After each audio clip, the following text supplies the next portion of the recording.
اور خواب دیکھے ہو تو ہر کسی سے بیان بھی مت کرو۔ مومن کا دیکھا ہوا خواب اکثر سچ ہوا کرتا ہے۔ حضرت یوسف علیہ السلام جب جیل میں تھے، اب وہاں پر ایک معاملہ پیش آیا۔ وہاں پر 2 قیدی اور بھی ساتھ میں تھے۔ ان دونوں قیدیوں نے ایک بار خواب دیکھا، عجیب و غریب خواب تھا۔ صبح اٹھ کر کے انہوں نے حضرت یوسف علیہ السلام سے کہا، ہمیں ایسا لگتا ہے آپ کا چہرہ دیکھ کر کے آپ بڑے علم والے ہیں، خوابوں کی تعبیر آپ جانتے ہیں، ہمارے خوابوں کی تعبیر بتا دیجیے۔ حضرت یوسف علیہ السلام نے پوچھا کہ کیا ہے خواب بتاؤ۔ ان میں سے ایک نے کہا کہ میں نے کل رات کو دیکھا کہ میرے سر پر روٹیوں کا ایک ٹوکرا ہے اور اوپر سے کوے نوچ نوچ کر کے کھا رہے ہیں۔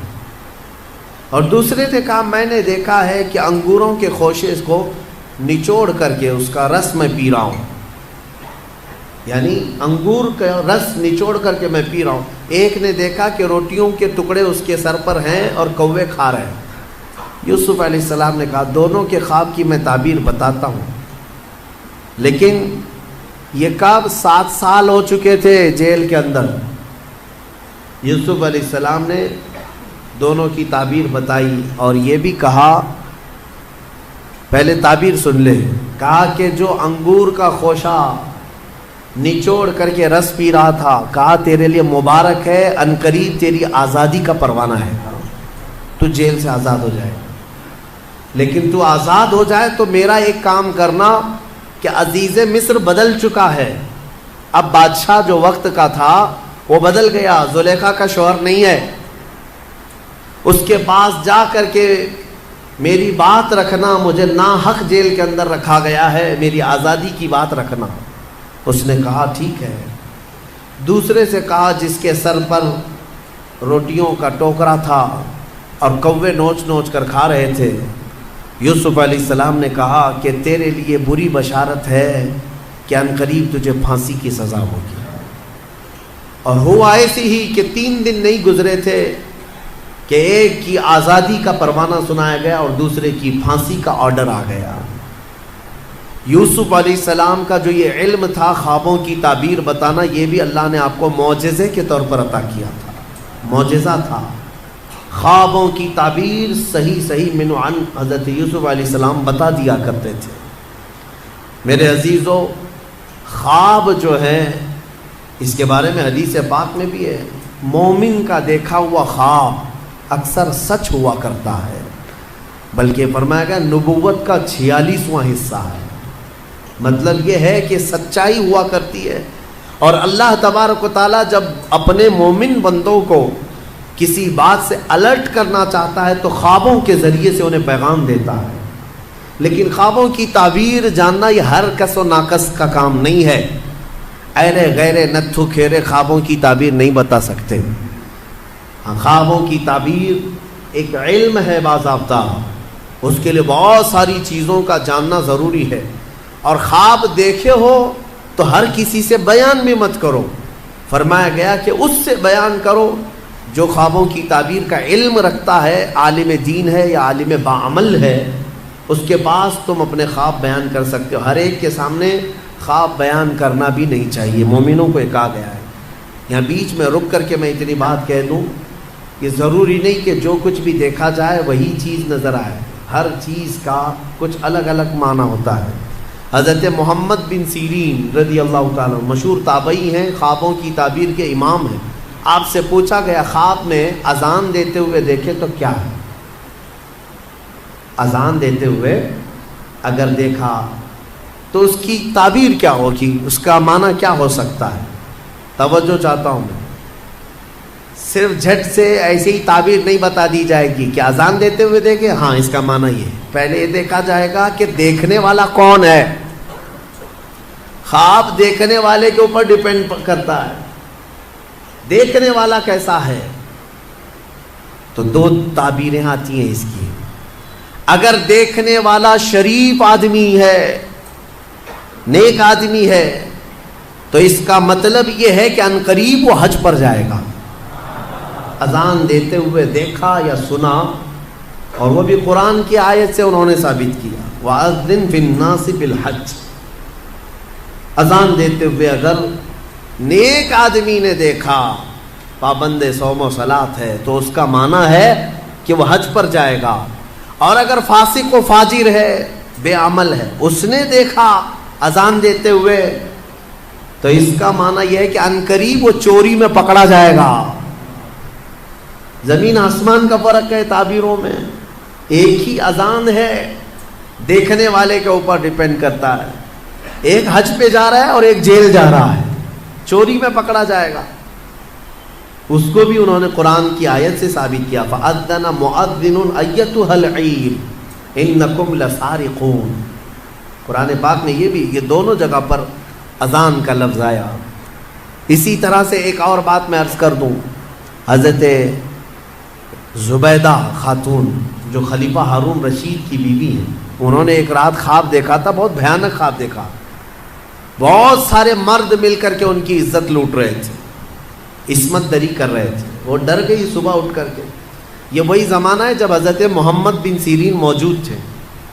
زبیدہ خاتون نے اپنی ایک خادمہ کو بلایا اور کہا حضرت محمد بن سیرین کے پاس جا، ایک خواب کی تعبیر پوچھ کر کیا، لیکن یہ کہنا کہ تو نے دیکھا خواب۔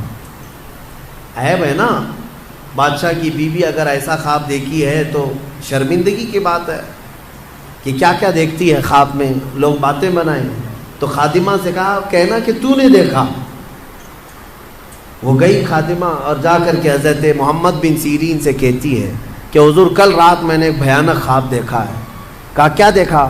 کہا بہت سارے مرد مل کر میری عزت لوٹ رہے تھے، عصمت دری کر رہے تھے۔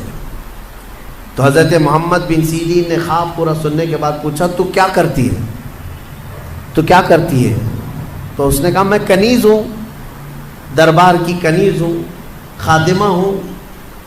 حضرت محمد بن سیرین ہنسنے لگے، کہا تیری حیثیت ہی نہیں، تو یہ خواب دیکھ ہی نہیں سکتی، تو نے نہیں دیکھا یہ خواب، جھوٹ بول رہی ہے، جھوٹ بول رہی ہے۔ اس نے کہا آپ کو اس سے کیا مطلب؟ کہا بتا صحیح کس نے دیکھا، میں تعبیر بتا دوں۔ اس خادمہ نے کہا آپ نے تو پکڑ لیا ہے، یہ میری ملکہ زبیدہ خاتون نے دیکھا۔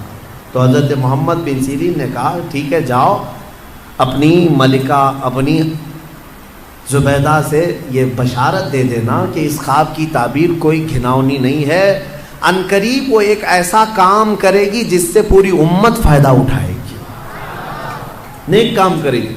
اور اس خواب کی تعبیر ہی ہے کہ زبیدہ خاتون نے دریائے دجلہ سے لے کر عرفات کے میدان تک ایک نہر بنائی حاجیوں کے پانی پینے کے لیے۔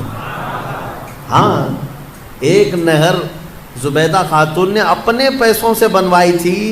حاجی عرفات کے میدان میں بڑے پیاسے ہوتے تھے، وہاں پانی کا انتظام نہیں، تو اس نے پانی کا انتظام کروایا، اور وہ نہر زبیدہ کی باقیات اور آثار آج بھی موجود ہیں مکہ میں، آج بھی ہیں۔ اور جانتے ہیں اس نہر سے 1200 سال تک حاجی پانی پیا کرتے تھے۔ تو ایک امت، بہت بڑی امت نے نفع اٹھایا۔ تو خواب کا مطلب یہ نہیں ہے کہ جو دیکھا وہی ہو جائے گا۔ کبھی کبھار موت کی تعبیر زندگی سے ہے، کسی کے انتقال کی تعبیر اس کی زندگی سے کی جاتی ہے۔ بہرحال حضرت یوسف علیہ السلام کا یہ معجزہ بھی تھا، خوابوں کی تعبیر آپ بیان کرتے ہیں۔ ان دونوں کی تعبیر بیان کی آپ نے، وہ دونوں صحیح نکلے، لیکن ہوا یہ کہ جو آزاد ہوا بندہ وہ باہر آیا، موج مستی میں بھول گیا، یوسف علیہ السلام کی بات عزیز مصر تک پہنچانا بھول گیا۔ قرآن کہتا ہے فَأَنْسَاهُ الشَّيْطَانُ، شیطان اس کو بھلوا دیا، اور اس پر اور 7 سال گزر گئے۔ یوسف علیہ السلام کے 14 سال جیل کے، 14 سال قید کے۔ پھر ایک وقت ایسا آیا کہ جو مصر کا بادشاہ تھا اسی نے خواب دیکھا، اس نے ایک عجیب و غریب خواب دیکھا، وہ پریشان تھا۔ دوسرے دن صبح اٹھا، سارے نجومیوں کو جمع کیا اور سب کو جمع کر کے کہنے لگا وقال الملك انی ارى 7 بقرات سمان یاکلهن 7 عجاف و7 سنبلات خضر واخر یابسات۔ کہتا ہے کہ کل میں نے عجیب و غریب خواب دیکھا ہے، 7 بھینسیں موٹی تازی اچھی خاصی 7 بھینسیں دیکھا، اور پھر 7 گھاس کے جو اوٹ ہوتے ہیں، 7 ہری ہری گھاسوں کے اوٹ تھے، اور پھر 7 سوکھی گھاسوں کے اوٹ۔ اس کا مطلب کیا ہے؟ کیا ہو سکتا ہے؟ ہاں، بادشاہ کے دربار میں چاپلوس بہت سارے ہوتے ہیں، اٹکل پچھو مارتے رہتے ہیں، ادھر کا ہو سکتا ہے ادھر کا ہو سکتا ہے، لیکن بادشاہ کو کوئی بات جمی نہیں، یہ بھی نہیں سمجھ میں آ رہا، یہ بھی نہیں سمجھ میں۔ اس دربار میں وہ جیل سے چھوٹا ہوا آدمی موجود تھا، اس کو یاد آ گیا کہ جیل میں ایک شخص ہے جو خوابوں کی تعبیر بتاتا ہے۔ بادشاہ سے کہا جیل میں یوسف نام کا ایک جوان ہے جو پچھلے 14 سال سے قید میں ہے، اور اس نے مجھے پیغام بھی بھیجا تھا آپ کے نام، میں بھول گیا، اور وہ خوابوں کی صحیح تعبیر بتاتا ہے۔ پچھلے کسی عزیز مصر نے اسے قید کر دیا تھا، تو بادشاہ نے حکم دیا کہ یوسف علیہ السلام کو آزاد کیا جائے اور انہیں لایا جائے۔ یوسف علیہ السلام کو آزاد کیا گیا اور دربار شاہی میں لایا گیا، تو آپ کا جو عزیز مصر تھا اس نے اپنا خواب بیان کیا، تو یوسف علیہ السلام نے خواب کی سچی تعبیر یوں بتائی، کہا کہ اے بادشاہ، اے عزیز مصر، اس خواب کی تعبیر یہ ہے کہ اگلے آنے والے 7 سال تمہارے خوشحالی کے ہوں گے، بہت خوشحالی ہوگی، اور ہر جگہ ہریالی سبزے ہوں گے، اور پھر اس کے بعد 7 سال ایسے آئیں گے جس میں قحط پڑ جائے گا، کوئی زمین میں سبزہ نہیں ہوگا، یہاں تک کہ لوگ بھوکے پیاسے مرنے لگ جائیں گے۔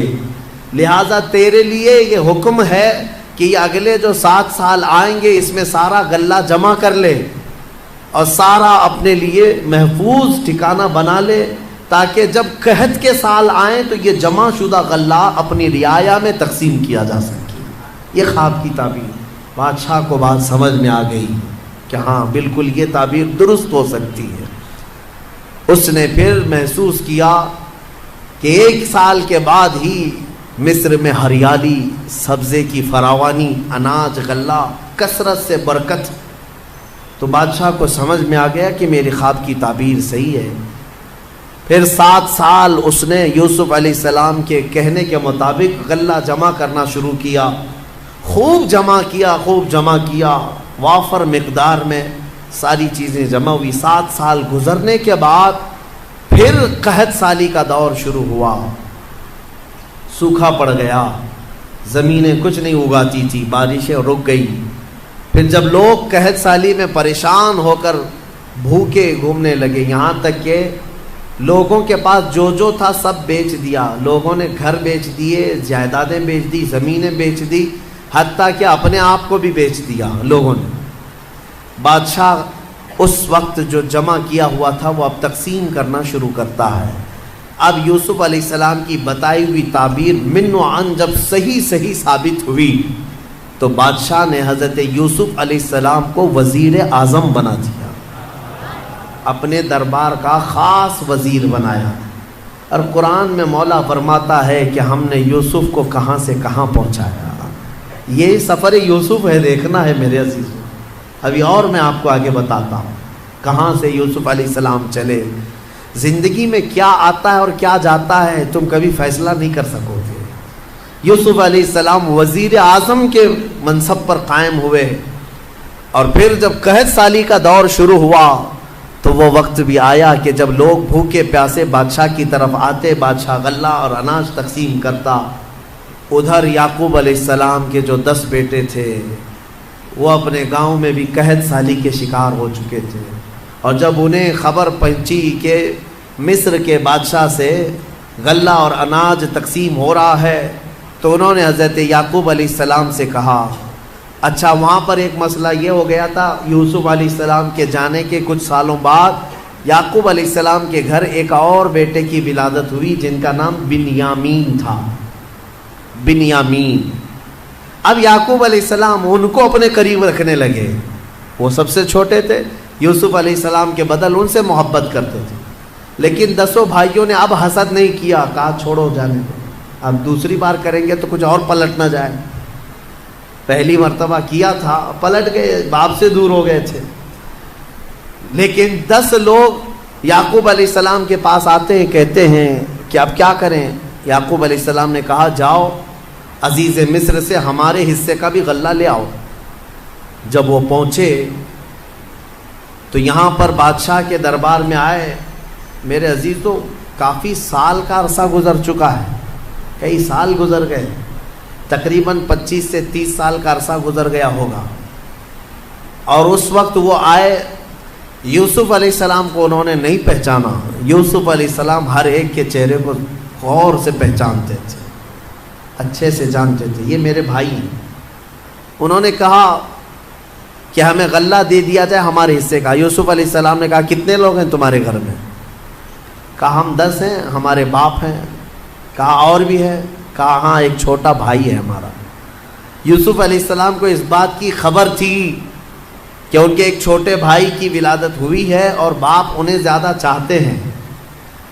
یوسف علیہ السلام نے کہا تمہیں غلہ اور اناج اس وقت تک نہیں دیا جائے گا جب تک وہ چھوٹا بھائی بھی نہیں آئے گا، جاؤ اس کو ساتھ لے آؤ۔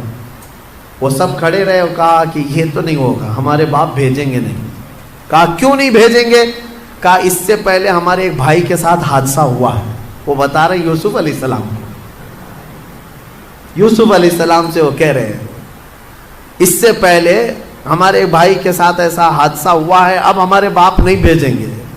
حضرت یوسف علیہ السلام نے کہا نہیں بھیجیں گے تو غلہ نہیں دیں گے ہم، جب تک وہ نہیں آئے گا نہیں دیں گے، واپس جاؤ۔ واپس بھیج دیا۔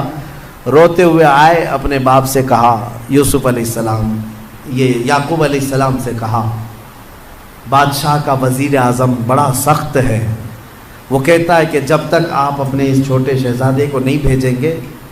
حضرت یعقوب علیہ السلام پھر رونے لگے کہ تم پہلے کی طرح ویسی کرو۔ سب قدموں میں گر پڑے، کہا اب ہمارا یقین کرے، ہم اس بار ایسا نہیں ہونے دیں گے۔ یعقوب علیہ السلام نے اپنے چھوٹے بیٹے کو بھیج دیا ان کی باتوں پر، بنیامین کو لے کر کے آ گئے۔ یہ 10 بھائی لے کر کے آئے، جب پہنچے یوسف علیہ السلام کے پاس، کہا دیکھو یہ ہمارا چھوٹا بھائی ہے، آپ کے حکم پر ہم اسے لے آئے۔ کہا ٹھیک ہے، سب کا حصہ دے دیا جائے گا۔ یوسف علیہ السلام خود ہی اناج تقسیم کر رہے تھے، غلہ تقسیم کر رہے تھے، تو غلہ تقسیم کرتے کرتے آپ نے سونے کی کھٹوری تھی وہ بنیامین کے تھیلے میں ڈال دیا۔ یوسف علیہ السلام نے خود ہی ڈال دیا۔ سب کو جو جو غلہ تقسیم ہو رہا تھا سبوں نے لے لیا۔ اب وہ سونے کی کھٹوری چھوٹے بھائی کے غلے میں چلی گئی۔ ابھی یہ بھائی باہر نکلے تھے، وزیر اعظم یوسف علیہ السلام نے اعلان کر دیا کہ بادشاہ کے شاہی خزانے کی کھٹوری چوری ہو گئی ہے، سب کی تلاشی لی جائے۔ سب کو روک دیا گیا، ناکہ بندی ہو گئی۔ اب تلاشی لینے لگے سپاہی، تو یہ 10 اور یہ 11 بنیامین، ان کی تھیلی میں وہ کھٹوری مل گئی۔ سپاہی پکڑ کر کے لائے، یوسف علیہ السلام کے پاس پیش کیا کہ ان کی تھیلی میں یہ کھٹوری تھی۔ یوسف علیہ السلام نے ان کو پکڑ لیا اور کہا تم جا سکتے ہو، یہ نہیں جا سکتا۔ وہ رونے لگ گئے، کہا اس سے پہلے ہمارے بھائی کے ساتھ حادثہ ہوا تھا اور اس کی جدائی کے غم میں ہمارے باپ روتے روتے آنکھیں گنوا چکے ہیں، اب یہ دوسرا بھی ہم بڑی منت سماجت کے بعد اپنے باپ سے بول کر لائے تھے، اگر آپ ان کو نہ بھیجیں گے تو ہمارے باپ کا انتقال ہو جائے گا، ہمارے باپ پر آپ رحم فرمائیں، ہمیں بھیج دیں۔ یوسف علیہ السلام نے کہا نہیں بھیجا جائے گا، نہیں بھیجا جائے گا، کھٹوری ان کے تھیلی میں ملی ہے۔ تو وہ سب کے سب وہیں جمے کھڑے رہ گئے۔ یوسف علیہ السلام نے کہا کہ ایک صورت ہے کہ جاؤ اپنے باپ کو بھی ساتھ میں لے آ جاؤ، اپنے باپ کو ساتھ میں لے آؤ، اس کے بعد تمہارا یہ بھائی بھی آزاد ہو جائے گا۔ لیکن جانے سے پہلے یہ 10 ابھی بھی پہچان نہیں رہے، اتنا معاملہ ہو گیا، پہچان نہیں رہے اپنے بھائی کو۔ یوسف علیہ السلام اپنے باپ کی بارے میں ان بھائیوں سے سنتے رہے تو دل میں درد بھی ہوتا ہے، اتنے سالوں سے اپنے باپ سے دور ہیں۔ جب وہ جانے لگے تو یوسف علیہ السلام نے اپنا جبہ اتار کر کے دیا، کہا کہ یہ لے جانا اپنے باپ کے چہرے پر ڈال دینا۔ یوسف علیہ السلام نے اپنے بھائیوں سے کہا کہ یہ لے جاؤ اپنے باپ کے چہرے پر ڈال دینا۔ اس میں قرآن میں ہے یہ آیت، اللہ تبارک و تعالیٰ نے فرمایا ہے فلما جاء البشیر القاہ علی وجہہ فارتد بصیرا. یہ 13ویں پارے میں کل ہم یہ تلاوت کریں گے سورہ یوسف کا جو بقیہ حصہ ہے. تو یوسف علیہ السلام نے یہ جبہ دیا اور کہا کہ لے جاؤ. اب یہ بھائی لے کر کے چل پڑے. جب وہ بیچ راستے میں پہنچے تھے، یعقوب علیہ السلام اپنے گھر میں اپنی بیوی وغیرہ کو بلا کر کہتے ہیں بے قراری ہو رہی ہے، مجھے بے چینی ہو رہی ہے. کہا کس چیز کی؟ کہا مجھے یوسف کی خوشبو آ رہی ہے. انی لاجد ریح یوسف، میں یوسف کی خوشبو سونگھ رہا ہوں. تو لوگوں نے کہا آپ پرانے خیالات میں ہیں، ہمیشہ یوسف یوسف کرتے رہتے ہیں، کہاں اتنے سالوں کے بعد یوسف کی خوشبو آ رہی ہے آپ کو؟ میرے عزیزو، ایک نبی دوسرے نبی کی خوشبو محسوس کر رہے ہیں. بھائی جب قریب آئے تو اب قرآن میں ہے کہ یہ 10 بھائیوں نے وہ جبہ لا کر یعقوب علیہ السلام کے چہرے پر ڈال دیا. فارتد بصیرا، قرآن کہتا ہے یعقوب علیہ السلام کی آنکھیں روشن ہو گئی، بینائی لوٹ آئی. پھر بھائیوں نے کہا کہ ہمارے ساتھ ایسا ایسا معاملہ ہوا ہے. تب پھر یعقوب علیہ السلام نے کہا کہ ارے تم سب لوگ اس قدر غلطی کر چکے ہو، خطا کر چکے ہو، تمہیں پتہ نہیں جو وزیر اعظم ہے وہ میرا بیٹا یوسف ہے. یوسف ہے. سب کے سب باپ کے قدموں میں جھک گئے اور معافی طلبی کی. اور حضرت یعقوب علیہ السلام نے کہا ایسے نہیں، چلو یوسف کے پاس چلتے ہیں. حضرت یعقوب علیہ السلام ان 10 بیٹوں کو لے کر کے آئے. جب یہاں پہنچے تو وہ بادشاہ وقت عزیز مصر کو یوسف علیہ السلام نے اپنا پورا واقعہ سنا دیا کہ میرے ساتھ بچپن کے ساتھ کیا ہوا تھا، اور یہ وہ 10 لوگ ہیں جنہوں نے مجھے کنویں میں ڈالا تھا. اب وہ آ رہے ہیں، اللہ نے مجھے نبوت عطا فرمائی ہے. یوسف علیہ السلام نے عزیز مصر کو بتایا. جیسے ہی یعقوب علیہ السلام مصر کی سرزمین پر پہنچے 10 بیٹوں کو لے کر، ایک بیٹے بنیامین وہیں تھے اور ایک عزیز مصر بھی وہاں پر تھا. تو سب کے سب جب یوسف علیہ السلام کے پاس آئے تو دیکھتے ہی یعقوب علیہ السلام اور ان کے 11 بیٹے اور عزیز مصر سب کے سب یوسف علیہ السلام کے لیے سجدے میں گر گئے. یہ تعظیم کا سجدہ تھا، عبادت کا سجدہ نہیں. تعظیم کے لیے سجدے میں گر گئے. اور اس کے بعد سبوں نے سر اٹھایا تو یعقوب علیہ السلام نے کہا بیٹا بچپن میں جو تو نے خواب دیکھا تھا اس کی یہ تعبیر ہے. تو نے دیکھا تھا نا کہ 10 ستارے، ایک چاند اور ایک سورج تجھے سجدہ کر رہے ہیں. یہ 10 تارے تیرے بھائی ہیں اور ایک سورج میں ہوں اور ایک چاند یہ عزیز مصر ہے. انی رأیت 11 کوکبا، 11 ستارے جو تجھے سجدہ کر رہے ہیں وہ تیرے 11 بھائی ہیں. ایک سورج یہ یعقوب علیہ السلام، ایک چاند یہ عزیز مصر. اللہ تبارک و تعالیٰ نے تیرے خواب کی تعبیر پوری فرمائی. اب اس کے بعد عزیز مصر اس پد سے، اس منصب سے بھی ہٹ گیا. اب یوسف علیہ السلام کو مصر کی بادشاہت عطا فرمائی. کہاں سے نکلے تھے؟ سفر یوسف کو یاد کرو. یہ رب تبارک و تعالیٰ کی حکمت کے فیصلے ہیں. قرآن میں مولا فرماتا ہے وَكَذَلِكَ مَكَّنَّا لِيُوسُفَ فِي الْأَرْضِ، اس طرح ہم نے یوسف کو زمین میں قرار دیا اور ہم جسے جہاں چاہتے ہیں وہاں بٹھاتے ہیں. تُعِزُّ مَن تَشَاءُ وَتُذِلُّ مَن تَشَاءُ، وہ مولا جسے چاہے عزت عطا کرے، تو جسے چاہے ذلت عطا کرے. رب تبارک و تعالیٰ نے یوسف علیہ السلام کو ان تمام مقامات سے گزارا. اس میں ہمارے لیے کئی عبرت کی چیزیں ہیں، کئی حکمت کی چیزیں ہیں. زندگی میں کچھ چیزیں ایسی مشقت کی آتی ہیں، اس کا مطلب یہ نہیں کہ وہ ہمیشہ رہ جائیں. کبھی یوسف علیہ السلام کنویں میں ہمیشہ نہیں رہے، کبھی یوسف علیہ السلام زلیخا کے گھر میں ہمیشہ نہیں رہے، کبھی یوسف علیہ السلام جیل میں بھی ہمیشہ نہیں رہے. ہر جگہ ایک نئی صبح آنی ہے، ایک نئی صبح آنی ہے. آج اگر چاند کو گہن لگا ہے تو کل چھٹنا بھی ہے. آج اگر مسلمانوں پر ظلم و ستم کے پہاڑ ڈھائے جا رہے ہیں، کل انشاءاللہ صبح طلوع ہوگی، کل صبح طلوع ہوگی. وہ روشنی پرچم اسلام کی لہرائے گی ضرور. سنا ہے قدسیوں سے میں نے کہ وہ شیر پھر ہوشیار ہوگا. میرے عزیزو، ہمارے بزرگ فرمایا کرتے، خاص طور پر مجھے نصیحت کے طور پر ہمارے ایک بزرگ عالم دین تھے، انہوں نے کہا تھا، عورتیں بہت ساری شکایت لے کر ان کے پاس روتی ہوئی آئی تھی، تو انہوں نے کہا تھا کہ تمہیں پتہ ہے ٹرین میں بیٹھتے ہو، سفر کرتے ہو، ٹرین میں سفر کرتے ہو، تو ٹرین کبھی کبھار ٹنل میں جاتی ہے، ممبئی جانے والوں کو پتہ ہوگا اکثر کہ وہ ٹنل کے اندر سے ہو کے جاتی ہے، گوفا جو ہوتا ہے پہاڑ کے بیچ میں سے اندر گھس جاتی ہے اور پھر باہر نکلتی ہے، تو جیسی ٹرین ٹنل میں جاتی ہے